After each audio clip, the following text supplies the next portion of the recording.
बर्फानी पहाड़ियों के दामन में एक खूबसूरत मगर सर्द गांव आबाद था, जहां शहजादी अर्म अपने लोगों के साथ रहती थी।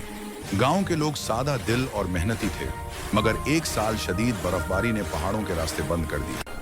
बर्फानी तूफान इतना खौफनाक था कि गांव का राब्ता दुनिया से कट गया, खुराक खत्म होने लगी और लोग खूफ में मुब्तला हो गए। शहजादी अर्म अपनी राया की तकलीफ देखकर बेचैन हो गई। उसने अहद किया कि वो हर हाल में अपने लोगों को बचाएगी, चाहे उसे कितनी ही मुश्किलात का सामना क्यों ना करना पड़े। उसे याद आया कि बर्फानी पहाड़ों के उस पार नीलम परी रहती है, जिसके पास जादुई ताकतें और कुदरत से गहरा रिश्ता था। शहजादी अर्म ने हिम्मत बांधी और खतरनाक सफर पर निकल पड़ी। बर्फानी हवाओं और फिसलती चट्टानों के दरमियान चलते हुए वो कई बार गिरी, मगर हौसला न हारा। आखिरकार वो नीलम परी के शफाफ बर्फ से बने महल तक पहुंच गई।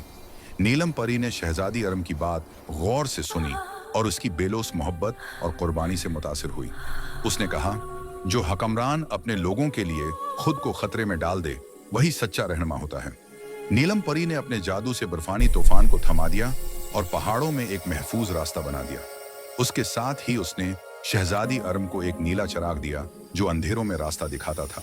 दोनों मिलकर गांव वापस आए और लोगों को महफूज रास्ते से निकालकर वादी की तरफ ले गईं, जहां खुराक, गर्मी और अमन मैसर था। जब गांव के लोग महफूज मकाम पर पहुंचे तो उनकी आंखों में खुशी के आंसू थे।